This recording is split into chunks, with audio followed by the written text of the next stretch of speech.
إن الحمد لله وحده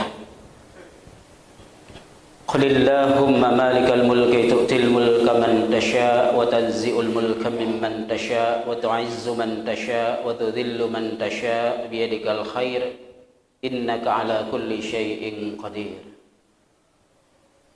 تولج الليل في النهار وتولج النهار في الليل وتخرج الحي من الميت وتخرج الميت من الحي وترزق من تشاء بغير حساب أشهد أن لا إله إلا الله وحده لا شريك له وأشهد أن محمدا عبده ورسوله لا نبي بعده والصلاة والسلام على رسول الله محمد بن عبد الله وعلى آله وصحبه ومن والاه عباد الرحمن اتقوا الله حق تقاته ولا تموتن إلا وأنتم مسلمون وقال تعالى عز وجل في القرآن الكريم أعوذ بالله السميع العليم من الشيطان الرجيم لقد جاءكم رسول من أنفسكم عزيز عليه ما عنتم حريص عليكم بالمؤمنين رؤوف رحيم فإن تولوا فقل حسبي الله لا إله إلا هو عليه توكلت وهو رب العرش العظيم رضيت بالله ربا وبالإسلام دينا وبمحمد نبيا ورسولا رب اشرح لي صدري ويسر لي أمري واحلل عقدة من لساني يفقه قولي. Sidang jamaah Jumat yang insyaallah dimuliakan oleh Allah Subhanahu wa taala. Kembali kita bersama di rumah Allah yang mulia ini di waktu yang telah Allah tentukan. Ketika Allah Subhanahu wa taala menyeru kita pada setiap jadwal yang disebut dengan Sayyidul Ayyam, pada hari Jumat yang diberkahi, sebagai orang yang beriman kita pun memenuhi seruan jadwal yang Allah Subhanahu wa taala menginginkan kita untuk berkumpul bersama di rumahnya yang mulia ini, sembari kemudian kita melakukan kontemplasi dalam kehidupan kita.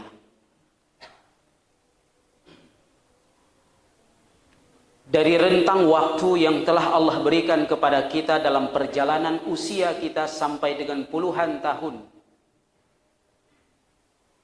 sampai dengan hari ini, dengan berbagai kenikmatan dan anugerah yang Allah berikan kepada kita, kemudahan-kemudahan, kesempatan, waktu, dan berbagai keinginan yang sukses kita dapatkan atas rahmat Allah Subhanahu wa taala, sampai dengan di penghujung tahun 1443 Hijriah ini yang hanya tersisa 1 pekan lagi, dengan berbagai aktivitas yang sudah kita lakukan, maka tentunya kemudian kita bisa melakukan sebuah evaluasi. Dan di antara salah satu tujuan Allah Subhanahu wa taala mengumpulkan kita pada setiap Jumat itu adalah untuk melakukan evaluasi terhadap perjalanan kehidupan yang sudah berlalu dan merancang hari-hari yang mungkin akan Allah berikan ke depannya kemudian. Jemaah yang insyaallah dimuliakan oleh Allah Subhanahu wa taala. Salah satu evaluasi kita adalah sebuah pertanyaan. Siapakah sesungguhnya idola dan teladan dalam kehidupan kita, dalam setiap peran yang kita jalani dalam kehidupan ini, sebagai siapapun kita dan sebagai apapun kita, dengan kondisi bagaimanapun kita. Karena Allah Subhanahu wa taala telah memerintahkan kepada kita untuk menjadikan idola, teladan dan model standar dalam kehidupan kita itu adalah Rasulullah sallallahu alaihi wasallam dalam semua aktivitas dan dalam semua peran kehidupan. Bahkan sebelum ayat 21 surah Al-Ahzab Allah turunkan, terlebih dahulu Allah Subhanahu wa taala menurunkan surah Al-Mumtahanah ayat 4 dan 6. Di mana di sana Allah Subhanahu wa taala memerintahkan, A'udzu billahi minasyaitonir rajim, qad kanat lakum uswatun hasanatun fi Ibrahim walladzina ma'ahu. Sungguh telah ada pada diri Ibrahim dan orang-orang yang bersama dengan Ibrahim itu uswatun hasanah lakum, bagi kalian semua wahai manusia beriman. Pada kalimat berikutnya di ayat 6 Allah Subhanahu wa taala kembali mengatakan, laqad kana lakum fihim uswatun hasanah liman kana yarjullaha wal yawmal akhir wa may yatawalla fa innallaha huwal ghaniyyul hamid. Sungguh telah ada bagi kalian semua wahai orang-orang yang beriman uswatun hasanah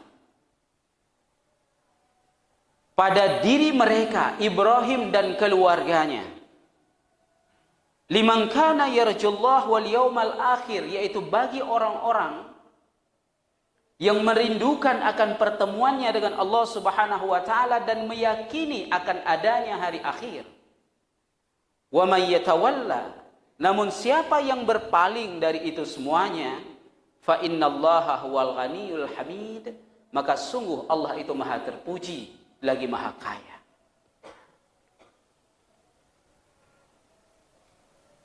Baru kemudian Allah Subhanahu wa taala menurunkan surah Al-Ahzab, di mana kemudian di sini Allah Subhanahu wa taala memerintahkan kita untuk bersuri tauladan, untuk beruswatun hasanah dengan Rasulullah sallallahu alaihi wasallam. Laqad kana lakum fi Rasulillahi uswatun hasanah liman kana yarjullaha wal yawmal akhir wa dzakarallaha katsira. Sungguh telah ada bagi kalian semua wahai orang-orang yang beriman pada diri Rasulullah itu uswatun hasanah, keteladanan yang terbaik, dan tidak ada yang lebih baik dari itu.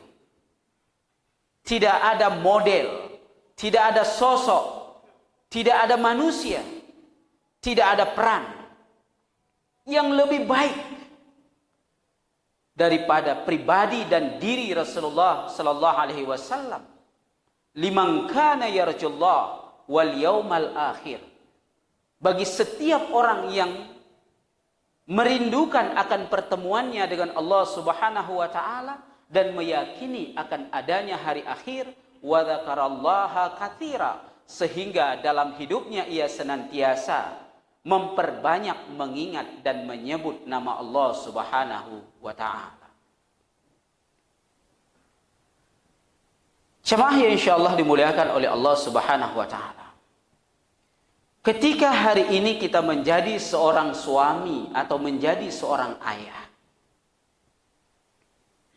sudahkah kemudian kita membaca perjalanan kehidupan Rasulullah sallallahu alaihi wasallam dan model yang beliau tunjukkan kepada kita,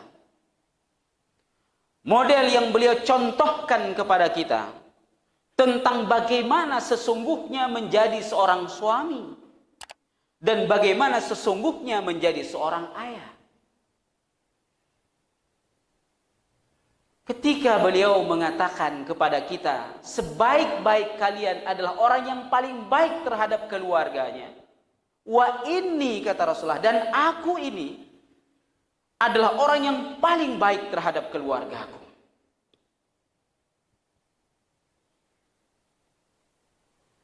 Maka kebaikan model apa yang sudah kita terapkan di dalam diri kita ketika kita menjadi seorang pemimpin di dalam rumah tangga kita, sebagai suami dan sebagai seorang ayah, terhadap orang-orang yang kita cintai di dalam rumah kita.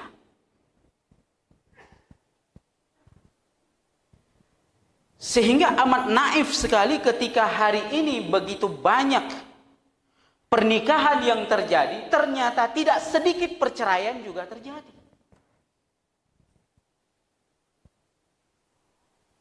Dalam beberapa hari terakhir media menghiasi beritanya tentang angka-angka perceraian, persentase perceraian di berbagai daerah di Aceh. Baru memasuki awal bulan Juli, artinya baru 6 bulan. Untuk tahun 2022 sudah mencapai angka 2000 lebih gugatan perceraian yang masuk ke pengadilan. Dan 90% dari angka itu adalah pasangan muda. Dan hampir 90% gugatan itu diajukan oleh para istri. Menunjukkan ada kegagalan seorang laki-laki menjadi suami dan juga gagal menjadi ayah. Jemaah insya Allah dimuliakan oleh Allah Subhanahu wa Ta'ala. Karena hari ini menikah itu tidak ada pendidikannya. Orang nikah ya ikut nikah. Pokoknya kalau udah cinta, udah dapet nikah, udah nikah aja. Sehingga pernikahan hari ini hampir tidak berbeda dengan peran sinetron. Seolah diskenariokan. Dan bahkan perjalanannya pun seperti sebagaimana yang dipertontonkan oleh para artis di dalam sinetron. Sehingga nilai-nilai religius dari sebuah syariat pernikahan itu nyaris tidak didapatkan kecuali hanya dalam pada pelaksanaan kabul saja. Jadi kita hanya bisa mendapatkan nilai-nilai religius dalam sebuah pernikahan hari ini ya ketika ijab kabul. Dan itu pun masih bercampur. Karena kelatahan kita dalam ikut-ikutan dengan apa yang dipertontonkan oleh para selebriti di dalam sinetron kehidupan mereka. Di antaranya misalnya, sebagai contoh kecil, hari ini rame-rame nikah di masjid. Bagus. Nah kita lihat bagaimana Rasulullah SAW menikahkan anaknya Fatimah dengan Ali bin Abi Thalib di dalam masjid. Harusnya kan begitu. Ketika kita menyatakan diri kita sebagai umat beliau sallallahu alaihi wasallam dan ketika kita akan melakukan sebuah syariat yang Allah dan Rasulnya mensyariatkan itu, maka role model yang harus kita lakukan adalah bagaimana Rasulullah SAW melakukannya. Ketika Rasulullah SAW menikahkan Fatimah dengan Ali bin Abi Thalib, Fatimah dan para perempuan tidak dibawa ke dalam masjid. Yang hadir dalam masjid hanya kaum laki-laki saja. Belum lagi kita berbicara tentang adab-adab masjid. Jika hadir 50 orang, bisa dipastikan 47 orang tidak beradab dengan masjid. Paling hanya 2-3 orang saja yang beradab dengan masjid. Bahkan sering sekali pengantinnya dan orang tuanya tidak beradab dengan masjid. Belum lagi bicara perempuannya yang hadir dalam masjid. Sungguh ini sesuatu yang memiriskan hati. Masuk masjid itu ada adabnya. Masjid berbeda dengan tempat yang bukan masjid. Surau kah, balai kah, dayah kah, menasah kah, musola atau apapun itu namanya. Ia tidak sama. Masjid adalah tempat sujud yang memang disakralkan oleh Rasulullah sallallahu alaihi wasallam. Sehingga ada adabnya. Mulai dari cara masuknya, sampai kepada pakaiannya, sampai ketika berada di dalamnya, dan ketika memulai kita untuk beriktikaf di dalamnya, berdiam diri di dalamnya. Di antaranya misalnya, tidak bercampur laki-laki dan perempuan, dan kemudian ada sholat 2 rakaat. Tahiyatul masjid. Dan apakah itu dilaksanakan oleh rombongan yang menikah di dalam masjid? Nauzubillahi min dzalik.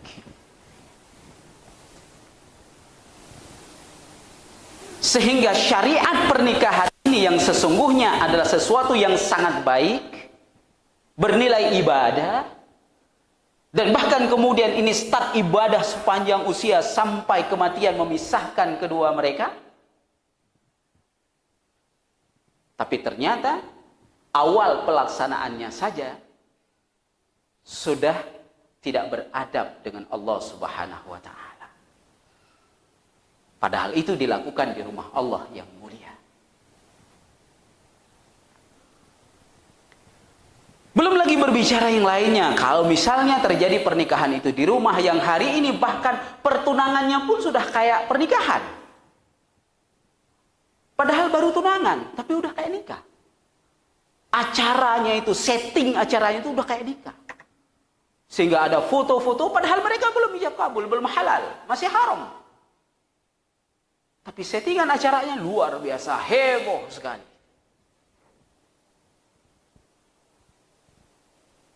Belum lagi dalam resepsinya. Padahal agama ini memberikan tuntunan yang begitu sempurna kepada kita. Rasulullah SAW juga memberikan tuntunan yang begitu paripurna kepada kita terhadap pelaksanaan syariat pernikahan ini. Mulai dari bagaimana melamar, bagaimana prosesi pernikahan, walimatul urus, semuanya ada tuntunannya. Tidak lost control. Dan tidak perlu kita mencampur dengan budaya-budaya yang tidak ada dalam agama kita. Kita harus menampilkan identitas yang jelas dari agama kita. I am Muslim and family Muslim. Saya ini seorang Muslim dan keluarga saya Muslim. Saya harus mencontohkan dan menampilkan keislaman itu ada pada diri dan keluarga saya. Harusnya begitu. Dalam semua pelaksanaan, apalagi ketika kegiatan aktivitas itu disaksikan oleh orang banyak. Harusnya bukan hanya makna kebaikan itu yang ada pada diri kita, tapi kemudian makna kebaikan itu juga dipahami oleh orang lain. Bahwa kebaikan dalam Islam, dalam sebuah syariat ini begini. Jadi nggak latah.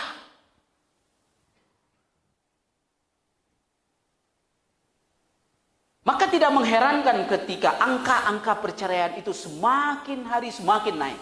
Semakin banyak dan terus terjadi. Sehingga ada istilah layangan putus, layangan rusak, dan seterusnya. Karena memang awalnya sudah tidak sesuai dengan tuntunan Allah dan Rasul. Sudah ada pelanggaran-pelanggaran norma agama di sana. Karena ini syariat.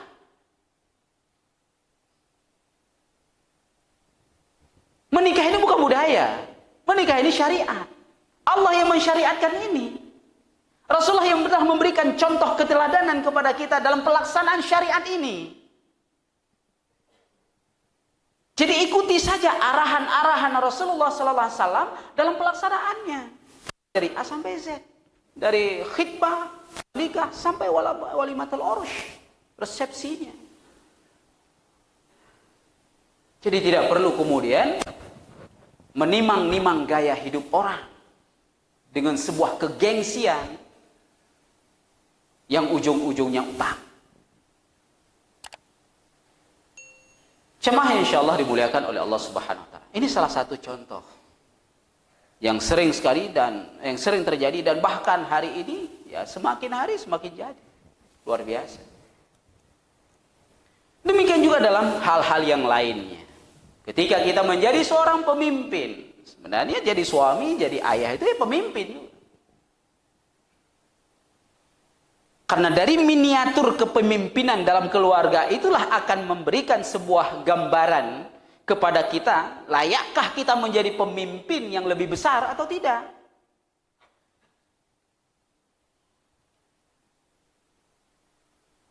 Dan di sanalah kita belajar memimpin. Ada istri di sana yang berbeda dengan kita. Mulai dari keinginannya, kehendaknya, gaya hidupnya, latar belakangnya, semuanya berbeda. Yang kemudian kita mencoba mencocokkan dalam keluarga kita. Dan perjalanan mencocokkan itu sampai mati masih kerjaannya mencocokkan aja itu. Belum lagi lahir anak 1, 2, 3, 4. Laki, perempuan, semuanya berbeda. Karakter mereka berbeda, tabiat mereka berbeda, semua berbeda. Dan kita harus kelola itu. Nah, disinilah seni kepemimpinan kita.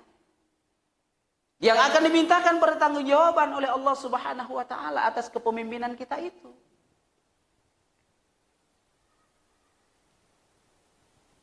Nah, dari sini kemudian kita berangkat untuk menjadi pemimpin yang levelnya lebih luas, lebih tinggi.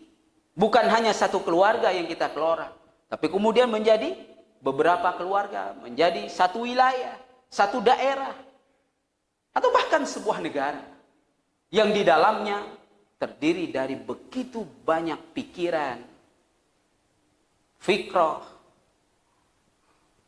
latar belakang, keilmuan dan sebagainya. Semua ada di sana dan kita harus kelola itu dengan baik. Maka jamaah yang insyaallah dimuliakan oleh Allah Subhanahu wa taala. Hal yang terpenting kemudian adalah bagaimana kita memaknai dan memahami dari sebuah hikmah ayat yang khatib bacakan tadi. Surah Al-Ahzab dan surah Al-Mumtahanah ini.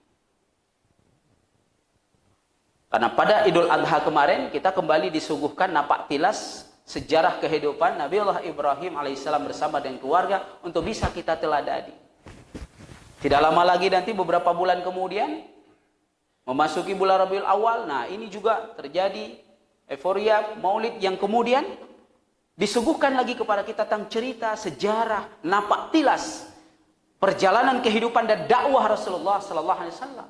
Yang seharusnya inilah yang kita pelajari untuk bisa kita teladani. Sehingga qudwatul hayyah kita itu real. Tidak hanya sekedar ucapan asyhadu anna Muhammadar Rasulullah. Tapi kemudian bagaimana kita menerapkan itu dalam kehidupan kita sebagai model real. Karena standarnya bagi kita ya beliau sallallahu alaihi wasallam. Tidak ada yang manusia yang lebih baik dari beliau. Beliaulah yang paling baik. Dan itu Allah yang mengatakannya kepada kita. Jemaah yang insyaallah dimuliakan oleh Allah Subhanahu wa taala. Maka salah satu kontemplasi, evaluasi yang harus kita lakukan sejauh mana sudah dari sekian puluh tahun usia yang Allah berikan kepada kita dengan berbagai anugerah kenikmatan ini. Yang sudah kita isi hidup ini dengan berteladan kepada Rasulullah sallallahu alaihi wasallam. Dengan menjadikan beliau sallallahu alaihi wasallam sebagai qudwatul hayah. Qudwah dalam hidup kita. Di mana seharusnya semakin bertambah usia kita, semakin bertambah waktu yang Allah berikan dalam perjalanan hidup kita, semakin lebih baik kita. Semakin dekat kita dengan Nabi. Karakter kita, kepribadian kita, cara fikir kita, tabiat kita semakin mendekat terus begitu. Bukan malah semakin jauh. Nah, hari ini kita merindukan syafaat dari beliau. Pada hari yang sangat kita yakini dan memang tidak ada keraguan akan terjadinya hari tersebut. Di mana kita semua umat Muhammad merindukan diberikan syafaat oleh beliau biiznillah. Bagaimana mungkin syafaat itu kita dapatkan sementara kita, gaya hidup kita, model hidup kita semakin jauh dari uswatun hasanah beliau. Kita menginginkan agar bisa minum air telaga dari tangan beliau yang beliau suguhkan untuk kita. Bagaimana mungkin itu bisa kita minum ketika kita semakin jauh dari model yang beliau tampilkan, dari gaya hidup yang beliau berikan.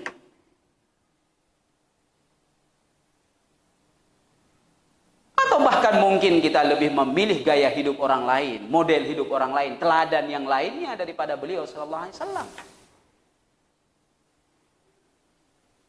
Maka sesungguhnya cinta, ketika kita mengatakan benar mencintai Allah dan Rasul, maka cinta itu perlu bukti, dan Allah menunggu bukti itu. Bukan hanya sekedar ucapan-ucapan belaka.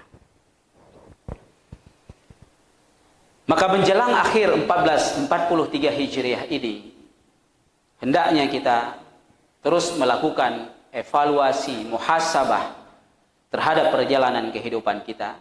Di setiap hari Jumat terutama,